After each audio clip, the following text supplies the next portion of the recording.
Okay, we're back. The transfer window is closed. Christmas is done. It's Happy New Year to Doug. It's Happy New Year to Stu. How are you both doing? I'm good. I'm surviving. Me too. Happy New Year to you as well, Martin.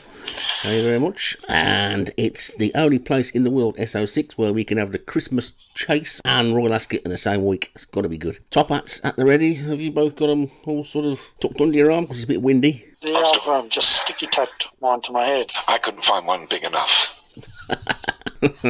Oh yeah, you'll have to make sure you get one, otherwise they won't let you in the royal enclosure. There was a bit of a hoo-ha last year about somebody not having his hat on properly, but we've got to make sure we get in the right place. Have you been doing your swatting up on the old-fashioned scenes as well for later on, and Jimmy Choo shoes and all that sort of stuff? Oh yes. Definitely. I'm getting sponsored by Kiwi Shoe Polish this season. Time now for a rather special episode of Hot Horses with Stu. Okay, Happy New Year to you guys, and welcome to this week's Hot Horses. Okay, slight variation this week. We're not going to pick on the league, we're going to pick on a real one. And it's our very own Tin Sandy Man's Cloud Atlas. Lovely looking horse. Went to a race on the 3rd of Jan over in Fairview. It was the ladies bracelet listed. It was worth 95,000 round, which I think is around about £6,000. So some good prize money on offer. Jockey combination, and from its previous run back in the on the 10th of November, where it won over 7 furlongs, then had a 54-day break. Came out for this listed race. Was actually one of the bottom weights. Got a plum draw in second. And from the start it led. It really broke well. It ran for its guns, in the red silks with the white noseband. It actually declared out has been back down in this. It started, I think, at 18s, and it was back down to 12s. So it was, well, there was a slight fancy on it. There was also a chance that Queso was leading her as it came into the top bend by a couple of lengths, and with 900 metres to go as they come round the bend, and halfway through it was still had probably a 2-length lead.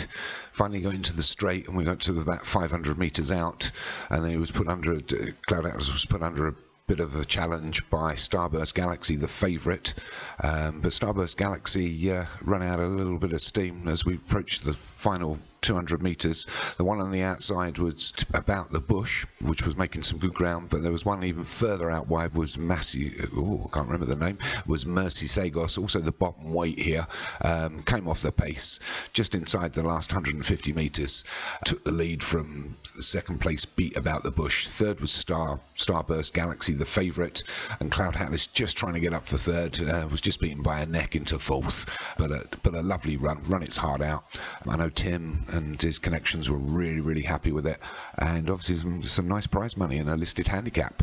But keep an eye on this one. I think if they can put it in another good race for its weight. I'm not sure what it will get stung by the handicapper with that. I'm not too sure how the handicappers work in South Africa, but obviously fourth in a listed race, you'd imagine it would probably go up £4 to £5. So well done, Tim and connections, and we'll all keep an eye out for this one. Okay, well, I'll be back later in the week with some more hot horses and from day one at Ascot. So, anyway, we've got some really exciting looking races to look at later on. But first things first, as it's sort of Royal Ascot Day, we better keep our eye open for the old Queen. I think I can see the coach coming up, the carriages and things coming up the straight. What do you think she's going to have on today? Then you got sort of any sort of ideas? I'll get the old forums going and see what in the live stream what they're guessing what colour hat she's going to have on. What do you reckon? Well, you go. What do you reckon, Doug? I think she's put a bit of weight on because there's a lot of horses pulling her. Well, I've got a good authority. She's going to be wearing budgerigard green. Budgerigard green? Budgerigard green. Crikey.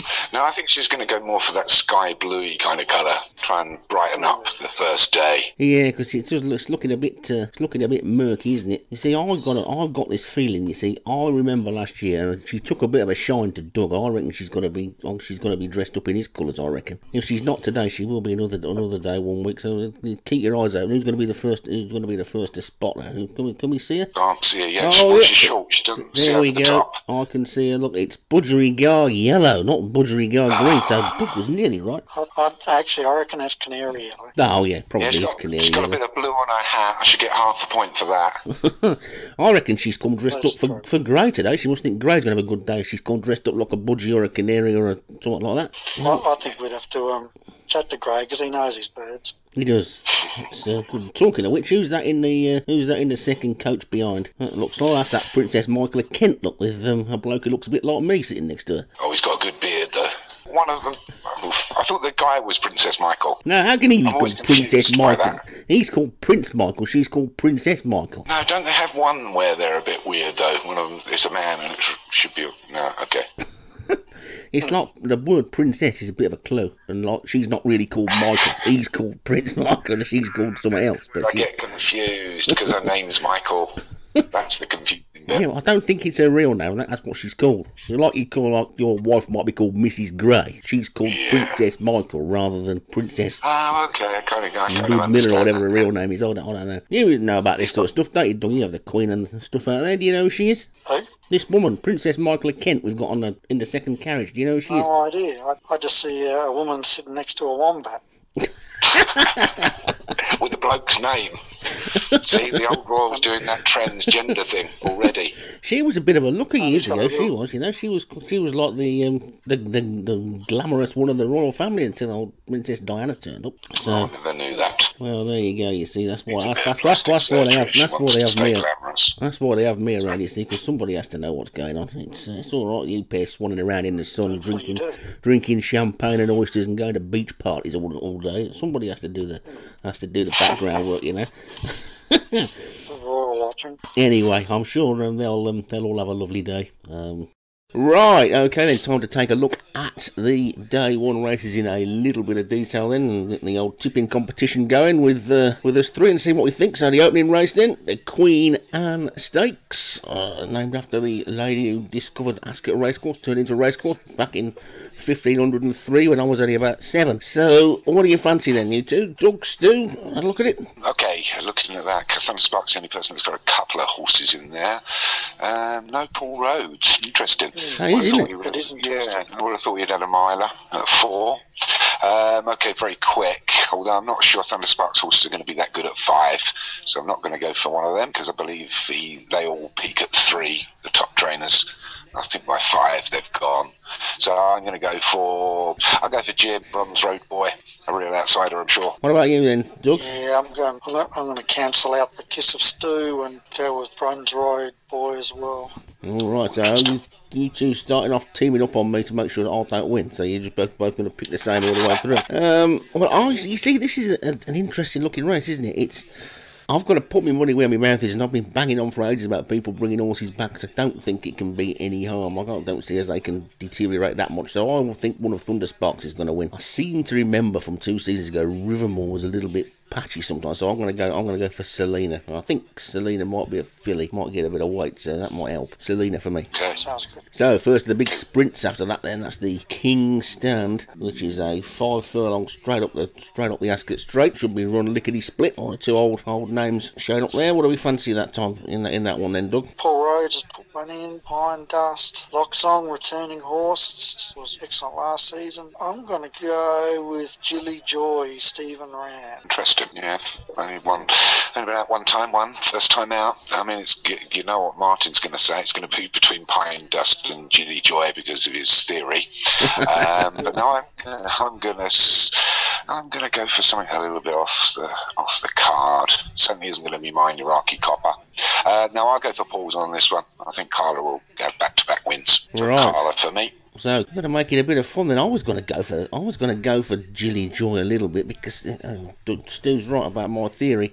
So, I think I'll better stick with Thunder Spark and I'll go with Pine Dust. No worries. I've just noticed there that you're messing it with the big boys there, Stu. What chance you got? No, I mean, it was last time out. I mean, that third was in a Group 2, so actually, I mean, it's not going to compete with these boys, really, and I think it was fairly fortunate to get a third. But it's comeback horse. It was around last year. It won, I think it just won once last year, but a 0 to 90, so no, it probably hasn't got a chance. But here for the beer, as they say. Okay, well, you never know. You might sneak 4th or 5th, mightn't you? Get a few bob for that, which would be well worth having. So, 3-year-old colts then, over a mile, St James's Palace Stakes. First beat for the day for me. Why isn't this run on the right course? Supposed to be run on the round course. We're still running it on the straight course. Our fellow commentator Mike Tartaglia has rebuilt Ascot with the round course. Why are we not using it? Oh, didn't know that was happening, but I agree with you. No, I didn't even know. So, what do we fancy then? I think it makes a big difference whether you run this on a straight course or a round course, but it's on the straight course. That's what we've got to go with, which just basically makes it a rerun of the Guineas on a different track for me. What do you like the look of? Okay, well, I'll go first. I like Cape Thorn. I've tipped it a couple of times before, so although Paul's got 2 in there, I still think Cape Thorn has looked good in its previous races. I mean, it seems to go 4 or 5 lengths ahead, so I'm going to go for Cape Thorn for Paul. Yeah, it's an interesting one, isn't it? I reckon it's only between probably the top 3, and maybe Thunderspark's horse might do something, but a 0, a duck egg, and a 1 doesn't fill you full of confidence, does it? So, Finjet, Paul Rhodes.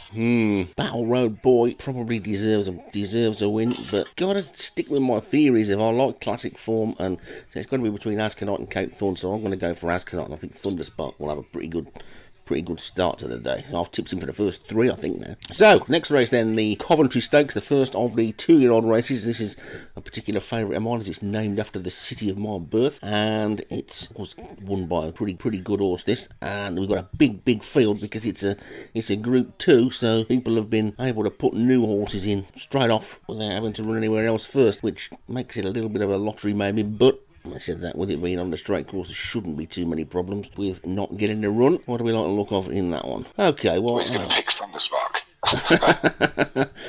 I'm not going to pick Thunderspark. All I'm going to do here is, I'm pretty sure, if I can remember rightly, that one of my favourite horses, Chief Singer, won this in about 1983, I think, and he won it first time out. I'm pretty sure he did. And I'm going to go for a completely brand new horse to win this. I think it's going to be one of the newbies, because 1 or 2 of the big trainers have got newbies running in some of these Group 2s and Group 3s today, and I think this is going to be the first of the new John Morgan horses. Montendre, I think, will win this. First time out for John Morgan. Yep, I'm going to go the same, actually. Yeah, no, he did say he pretty much spent a lot of time on his 2-year-olds, didn't he? So he probably does have a chance, but I won't go with it because I think if we all tip the same, it won't be any fun.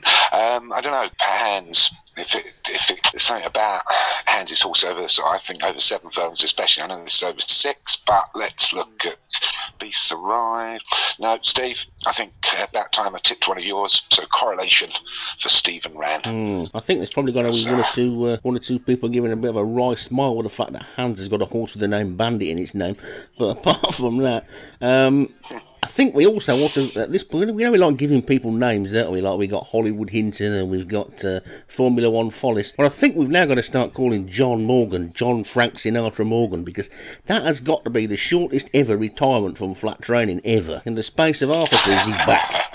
He said he's not doing it anymore, he'd given up, he was concentrating on the jumps, and he's back with an unraced 2-year-old in the Coventry. So it's John Frank Sinatra Morgan from now on. I think you're probably right. No, I think he's got his stable up to about 22, 23, his flat stable, so I think he'll be challenging in the second half of the season without doubt. Yeah, actually, in fact, his strike rate, I think, has been phenomenal, hasn't he? Got 6 winners out of 15 runners on the flat prior to this week. More comebacks than Frank Sinatra and status quo put together. So there you go. So that's the first bunch of races then. So we'll see how we do, how we go with them. Let's go and have a look and see what's going on outside. Okay, so it's that time everybody's been waiting for, the most exciting part of Royal Ascot. Forget the horse racing, it's the fashion, and we'll have a little look over the other side of the paddock and see what we can see. Has anybody spotted anything? Can you see anything, Doug? Anything that's taken your eye? Well, I've seen one here. She's dressed in the all white, and it looks like she's got helicopter blades on her hat.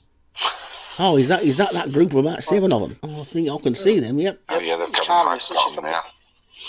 Yep, she's got the whirly bird on her head. Yeah, it's like she's got a mobile phone attached to her, the old Bluetooth type of hair. That's the one. Yeah, they got some serious hats on them. Like, apart from the one in the middle, or the sort of one in the middle, the one that's sort of like. No. Where's her hat gone? Whose is that piece of clothing behind her, though? Well, that might be her hat might have blown off. Do you reckon her hat's blown off? She wouldn't wear purple with cerise. Do you not think? Oh, I forgot you'd been reading up on fashion things, so that's a fashion no-no, is it then, Stu? Yeah, no, you can. Purple and cerise would clash. All right, okay. So she's turned up without a hat. I think the purple is thing on the ground is with that woman who's second from the left, the purple hat. Right, she looks like a licorice also. It does sort of go with her. The one in the flat shoes. She hasn't got heels That's on. She obviously can't toddle in heels. Yeah, I don't think she's with that group. Well, she's I sort reckon of. she's cast 2 shoes. Well, they've obviously had Bring out the farrier. They've obviously had a few already by the looks of them, because like I say, she's dropped her whatever that purple thing is on the floor. The one in the middle's lost her hat, and I can't quite figure out what they're drinking. They got glasses of stuff. What looks like the one on the end's got a can of old Carlin Black Label in her hand. And the one at the far left, she's got the OK magazine, I think. Yeah, so go on then. I suppose when it's sort of racing, we want to do what we did last year. It's a race to the bar or a free pair of Jimmy Choo shoes. Which one of them's going to win? Who's your money on? Oh, they're English chicks, so they're going for the bar. All right. Yeah, I'd probably go for the little one in the pinky colour. I think she's, probably a little bit of a lightweight there. Be nippy. Yeah, I'd is there not any kind of... Should she not have... I mean, is there not some kind of etiquette for the length of skirts at Ascot? There is. I mean, I don't think she's not going to get in a royal enclosure in that. They're going to give her an extender. I don't know if you know about these things, but if you go to Royal Ascot and your skirt isn't long enough, they give you this thing to put on that makes it longer. Unbelievable. It's a sort of... It's a skirt and frock extender. Oh, it's not just like a chunk of old cloth. I think it's like a little lacy thing or something or whatever. But it makes them it makes your frock a bit longer if you're. So she'd have to have one of them. So I think she'll have a bit of problem because that headwear she's got on looks like decoration of a cake. It's quite big, and I reckon that'd catch a lot of wind. I think it could be right. Yeah, this is the thing, isn't it? Because, I mean, if they were racing, really, I mean, she'd be a bit concerned as well, I think, that her hat was going to fall off and her skirt was going to blow up too much because it looks like it'd take the wind. So I think we can rule her out. The one in the flat shoes, well, she's carrying a bit of condition, so I don't think she'd be that quick. I reckon if that's a ringing wearing the flat shoes, that's like giving the horse cobalt. Yeah. So you'd have to disqualify her. Yeah, and the woman without a hat, she's disqualified. Yeah, she ain't got a hat on. So no headwear at all. So she's out. Yeah, so she's weighed in light. I think my money would have to be on. A race of 5. I think my money would have to be on your helicopter. Your helicopter bird, I think, is the one I'd go for. The one with the helicopter hat. She looks like if that starts spinning round, she get a bit of speed up. I reckon you're right. But then again, the one on the left in the all blue. Yeah, she won't be able to see where.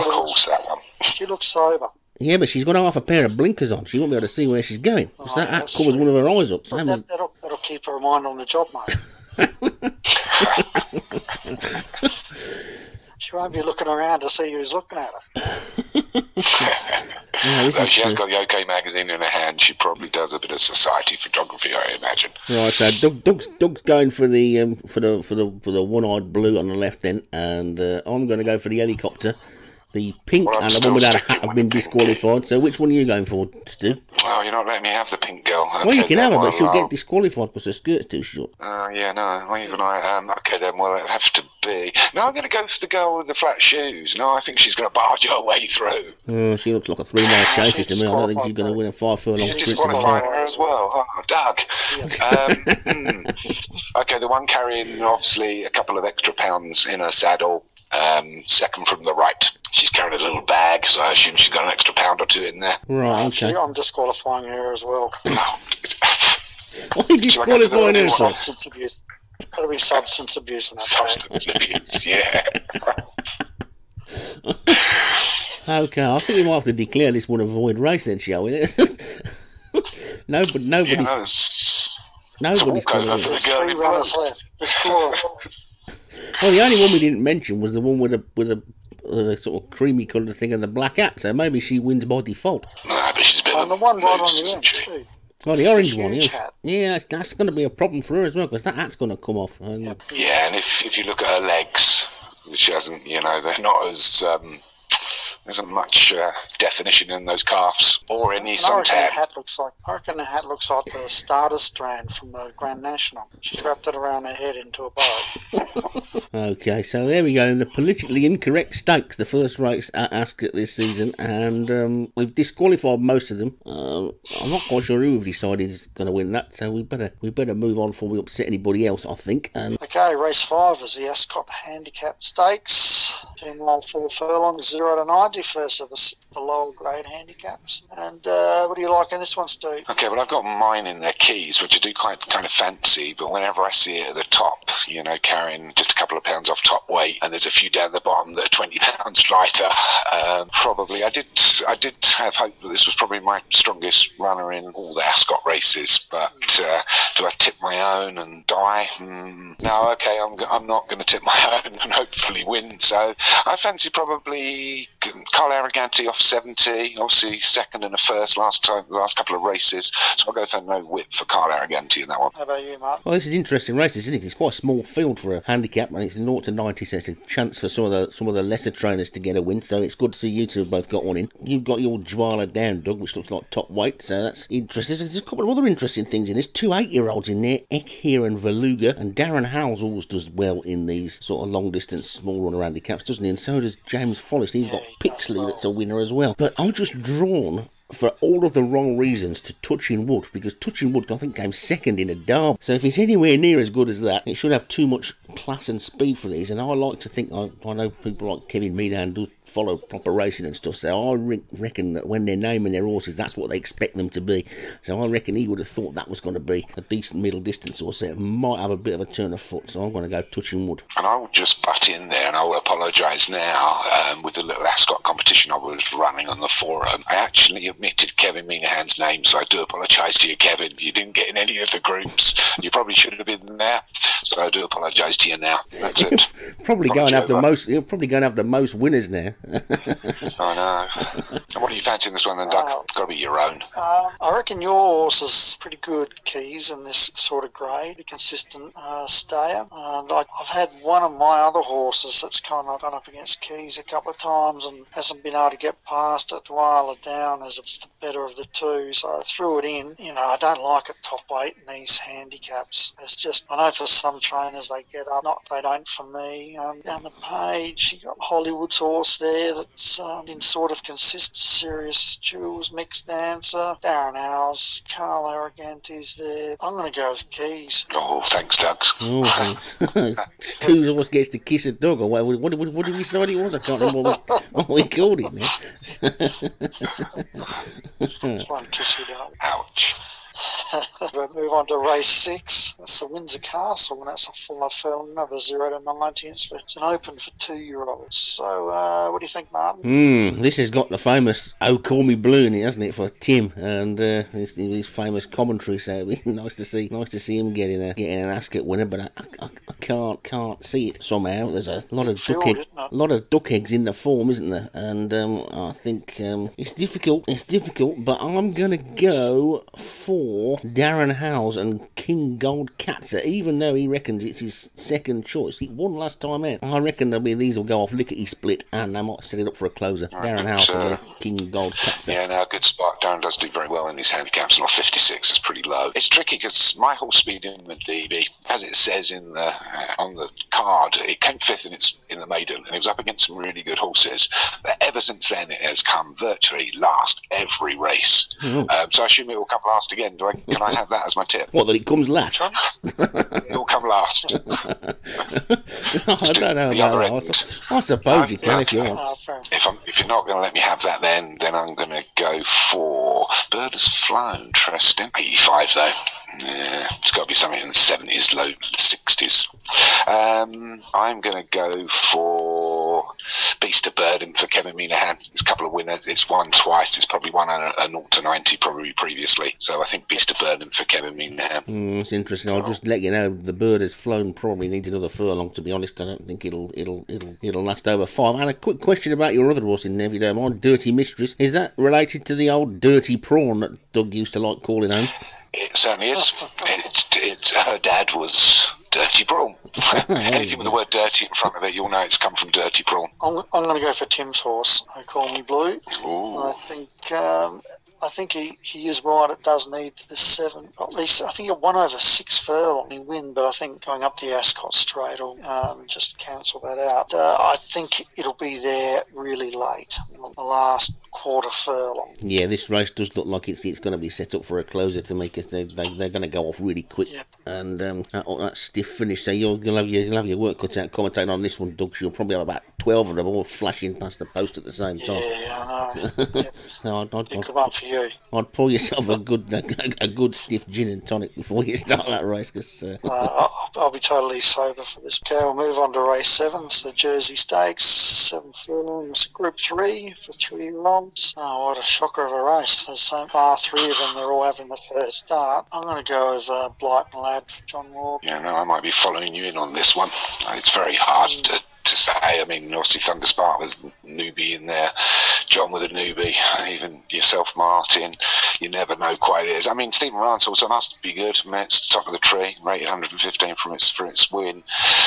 But I'll stick with John. I think John probably has done some work in the first 5 weeks of the season on his stable, so I'll go for Blighton Lad as well. I hope Clapperboard wins, because Clapperboard looks like it's supposed to be a 7 furlong horse. It looks like Stephen Rance from the same sort of age as me, and he probably remembers a bloke called Chris Kelly doing a sort of TV programme called Clapperboard, which was like a kids' version of Film Night. I remember that. And then Screen On the other side. That's right, yeah. It was good in those in the 70s, because both channels tried to copy each other's programmes and called them sort of different. Like you had Blue Peter and Magpie, didn't you? And you had Clapperboard and Screen. And the BBC ones were all stuffed shirts and sort of whatever, and the ITV ones tried to be a bit racy and stuff. So. Trendy, yeah, that was it. Trendy clothing. Let's move on to the race 8. This be the biggest race of the carnival, the Prince of Wales Stakes. Well, no, because technically speaking, the Ascot Gold Cup is supposed to be the centrepiece of the meeting, but because this is the biggest flat meeting of the year in England, and the Prince of Wales is obviously the best 10 furlong race, but the Queen Anne, the mile race that kicks it off, that's a Group 1, that's just as prestigious as this, and the St James's Palace and the Coronation Stakes, which are the last sort of 2 really big, just 3-year-old races over a mile at this part of the season. They're all got equal billing, really. This Prince of Wales was only a Group 2 until a couple of years ago, and I think they just upped it so that there was a 10 furlong Group 1 at the meeting, something which they'll probably do to the Hardwick in a year or 2 if they haven't done it already, because there isn't a mile and a half Group 1 either. And after this year, they'll be renaming the Queen Anne anyway to the Queen Winks, so... I don't think they'll be doing that, to be honest. So actually a very good race, if you look at it. I mean, the first 8 are all within kind of ratings of £10-12. It's probably the best race so far this week, as in equal horses that look of equal terms. Well, with a fair few winners in there. I know Martin will go for Ley Lines, Hex Lord. Are they trying to tell us something? There's a few Hex horses about. I won't say no more. But if I had to pick one there, Zara Approval, I don't think 5. It's not really reached. It's beyond its ability now. I think it was good at 4. Paul's got one right down the bottom, but not really a winner. No, I'm going to go for Thunderspark. I haven't tipped one of his today, so I think Hex Lord will take race 8. What do you reckon, Martin? Well, I mean, it's I'd really like to see Zara Approval win, because that was in the very first race I ever saw in the league, I think, and certainly on the first day I ever watched the league, so that would be nice, but I think it's better over dirt, and it gets itself into trouble, and I don't think it's as good as it was. Yeah, Stu's right, I've got to stick with my theory, haven't I? You don't desert an unbeaten horse. Ley Lines it is for me. Stu's right, this is probably the strongest race on the card, probably the carnival. It's probably the bottom 2 you can put a line through. Getty Wampus and Greatly Exaggerated, probably just a bit out of their class here. Really the rest could, well, even Josh reckons his horse is making up numbers, Chain of Causation, but still with 104 I think you can't rule it out. Look, Ley Lines is probably the one. I'm going to go with Tall Order. Let's take another little wander around the enclosure, shall we? Let's have a look, see who our celebrity guest is today. Well, this is interesting. I know I'm going to have a moan. People like me moaning. Now, this celebrity guest we've got here is a lady called Francesca Cumani. Now, you probably know her, Doug, because she goes on your Australian TV quite a bit, doing her racing. The Melbourne Cup. She's always here for the Spring Carnival. Well, she does ours now on ITV. Now they've taken over the racing. I'm a bit not very happy, because blokes that do the racing on there, they get like Francesca Cumani or Hayley Turner or somebody, and all I got was you two. I don't think that's particularly fair. Why has she got a dead owl on her head? I don't know, actually. I just noticed that. It's obviously been after Gray's budgies, and she's sort of like rescued Gray's budgies from it, and sort of like thought, right, I should turn you into a hat and save Gray's budgies. I think everybody's after Gray today. But is that a fascinator? Don't they call them fascinators? I think it's a bit of a big. That's the first time I've heard a dead owl called a fascinator. I don't know too much. Is that what that's called? Those little hats they put on my head? Sorry, I'm asking someone else as you can hear. No, I think it's a feather duster. I think that's a bit big for a fascinator. I think it's too big to be classified as a fascinator, but I'm not that much of an expert on these sort of things, to be perfectly honest. Now, is that Luca Kamani's wife or his daughter? No, it's his daughter. It's his daughter. Oh, okay. And she was actually... She's got smart eyes, though. I wouldn't trust her. This is something that you might find quite interesting. You might not find it interesting either, but it's relevant. That in the current version of SO6, if you go into the Irish game, you can make her your stable apprentice jockey. Ooh. And well, I could wear it. Yeah, she looks tall for a jockey. Yeah, I can tell that from this picture, but... I think it could be the heels that does that, but anyway, well, okay. So that's the fashion for day one. Then is it just? Oh no, it's not, because we've got wacky times. Because what we're gonna do here is this thing we're gonna do different this year. We're gonna try and find one really wacky dress and one really wacky hat every day. So have a look out the window and see what you can see. And anybody spot a really sort of wacky hat? Yeah, and I think Doug spotted one earlier, I think, didn't you, Doug? Yeah, well, I was talking about the licorice all sorts here, and this one really is the licorice all sort. You guys ever eat it, licorice all sorts? Yeah, we have. Oh, yeah, yeah, we have them. You're talking about the one, Doug. Are you talking about the one with that, you're talking about the one with the black and the yellow and the pink and the white sort of hoop bits and the yellow umber? Looks exactly like a licorice all sort. Yeah, she does. Yeah, she does, doesn't she? There's another one, I that think. Matching yellow bag. I think she should have gone for a dark bag there. That doesn't really go. I think she's going to struggle to get in the Royal Enclosure in that skirt again, unless they've changed the rules. It's all getting a bit racy, this Royal Ascot like. It all used to be twin sets and pearls and down to your ankles, you know, at one time.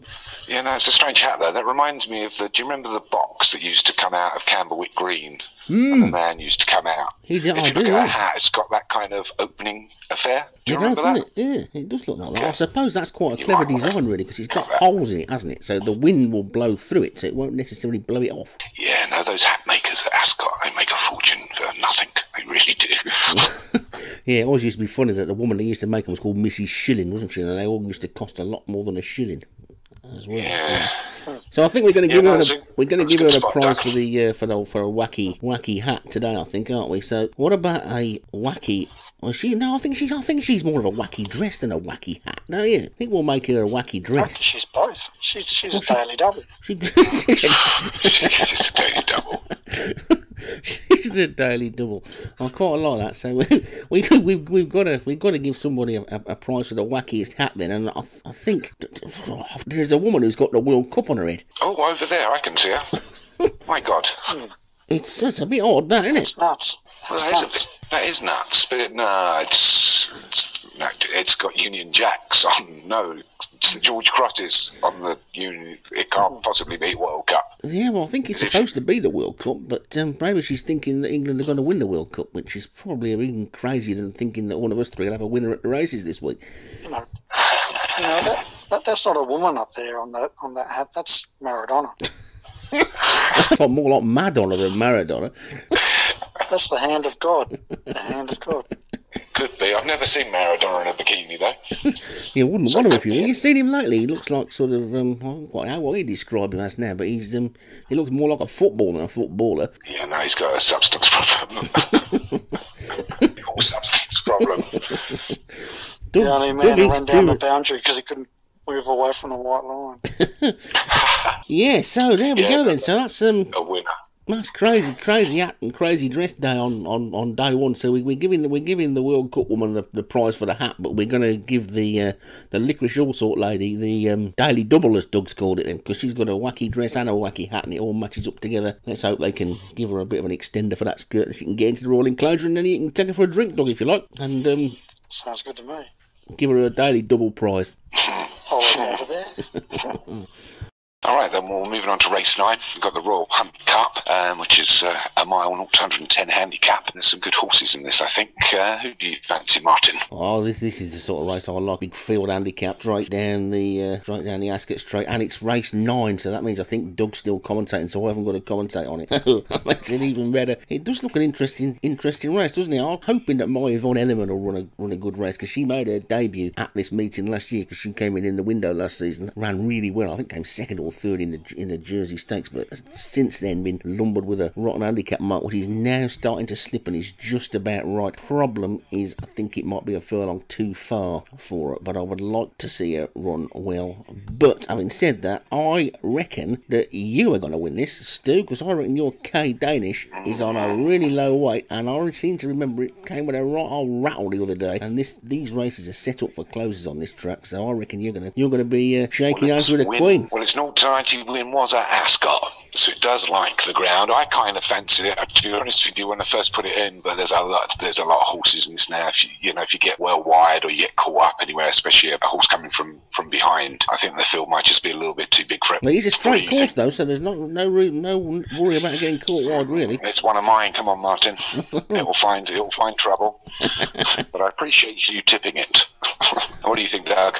This is just throw a dart at the screen and see whoever it picks. So I'm going to go with Molliet Surface Horse Silhouette Shadow. That's the first time we've mentioned him today, isn't it, Molliet Surface? And he's having a really good season as well, so I don't know why we've all missed his horses out. I'm not sure he's had that many runners so far, to be honest with you. Yeah, I don't think he has races. Yeah, no, because we have, like you say, we haven't mentioned him. I'm more inclined to go. I think this is a typical Darren Howes kind of race, to be truthful. He's got 2 in there, both Fast King and King Bollin, and King Bollin went as a 3-year-old. Though 92 might be a little bit too much for it this time round, so I'm going to go for Fast King, Darren. Yeah, you're right about that. He does do well in these races, Darren Howes. Yeah, no, I think we've tipped a couple of his today. I think somebody else tipped one earlier. Anyway, moving on to race 10, we've got the Queen Mary Stakes as a 5-furlong Group 2 for the girls, and a very small field for a £100,000 jackpot. What do you think, Doug? Look, I reckon it's just between the top 2, really. Maybe a Leon's horse capable of the upset. I'm going to go with John Morgan's horse, Rosina. Okay.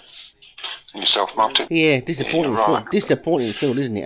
Only 7 of them, isn't it? 7 or 8. 7. I thought there would have been more in this, to be honest with you. Yeah, it's surprising, isn't it? But I think it's 2-year-olds, I suppose, isn't it? A lot of people don't. Well, it's fillies as well. And I think, like you say, if you haven't got a 5-furlong filly. Back to the racing, and yeah, I think John Morgan, Rosina has already won once. The only real danger to it is Tenton, and in the same way that I like horses that have got lots of 1s by their name, don't like horses that have got lots of 2s by their name, because that to me means they don't like winning, they don't like sticking their head out. Probably not the case with this one because it's only run twice, but it just means I fall on the side of Rosina rather than Tenton. Okay, well, being you've both gone for Rosina, I'll give Paul the possibility of winning. I don't, like you say, I don't think there's much else in it.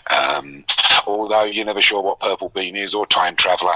It just, yeah, I mean, it says it prefers firm ground though, so it might be a little bit too much cut in the ground for it. So no, I'll go for Paul's Tenton, and that moves us nicely on to race 11, which is another handicap, Sandringham, over 1 mile 1. It's a 0 to 90 and a fairly big field. You could have 1 or 2 runners in this.